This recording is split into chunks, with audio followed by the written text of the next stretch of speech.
আসসালামু আলাইকুম বন্ধুরা, সবাই নিশ্চয়ই ভালো আছেন। আজ বানিয়েছি পটলের একটি রেসিপি। পটলের রেসিপিটা দেখতে কিন্তু যেমন সুন্দর তেমন খেতেও খুব সুন্দর হয়েছে। তো এই পটলের রেসিপি আলাদা আলাদাভাবে এক একজন এক এক রকমের বানায়, তো আমি আমার মতো করে আজকের পটলের রেসিপিটা আপনাদের সঙ্গে শেয়ার করছি। তো চলুন, প্রথমে পটলগুলোকে আমি কেটে নিয়েছি আর ভালো করে এইগুলোকে ধুয়ে নিয়েছি। তো আমি দু ভাগ করে নিয়েছি পটলগুলোকে। এখন একটা পাত্রে জল বসিয়ে দিয়ে আমি একটু স্বাদমতো লবণ দিয়ে দিলাম।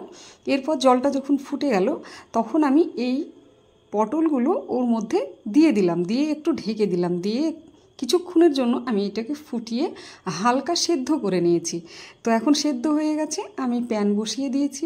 এরপর লঙ্কা চেরা আর পেঁয়াজ কুচি দিয়ে একটু ভালো করে মশলাটা কষিয়ে নেব। এরপর আমি বাটা মশলা যেমন আদা, রসুন, পেঁয়াজ, লঙ্কা সব কিছু দিয়েই আমার পেস্ট করা আছে, তার সঙ্গে একটু দিয়ে দিলাম জিরে গুঁড়ো আর জল দিয়ে দিলাম একটু, আর স্বাদ মতো একটু লবণ দিয়ে দিলাম।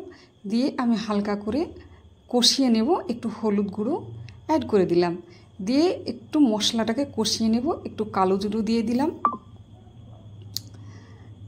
এখন আমি গোলমরিচের গুঁড়ো একটু দিয়ে দিলাম। এখন আমি পটলগুলোকে এর মধ্যে দিয়ে দিলাম, দিয়ে এখন আস্তে আস্তে করে এই পটলগুলোকে কিন্তু এই মশলার সঙ্গে কষিয়ে নেব খুব ভালো করে। আস্তে আস্তে করে কিন্তু এইটাকে আমি ঢেকে ঢেকে মাঝে মাঝে দিয়ে আমি এটাকে ভালো করে কষিয়ে নেব। অবশ্যই চ্যানেলটিকে ফলো করবেন আর অবশ্যই একটি লাইক করবেন। তো এখন আমি দিয়ে দিলাম একটু বেসন, আর দিয়ে ভালো করে এইটাকে কিন্তু মিক্সড করে নেড়ে নিলাম। নিয়ে দেখুন পটলটা কিন্তু হয়ে গেছে আমার রেসিপিটি। এখন আমি এইটাকে কিন্তু একটা পাত্রে উঠিয়ে নেব। তোমার পাত্র রেডি। এরপরে আমি পটলটিকে সুন্দর করে এর মধ্যে সবটা তুলে নেব।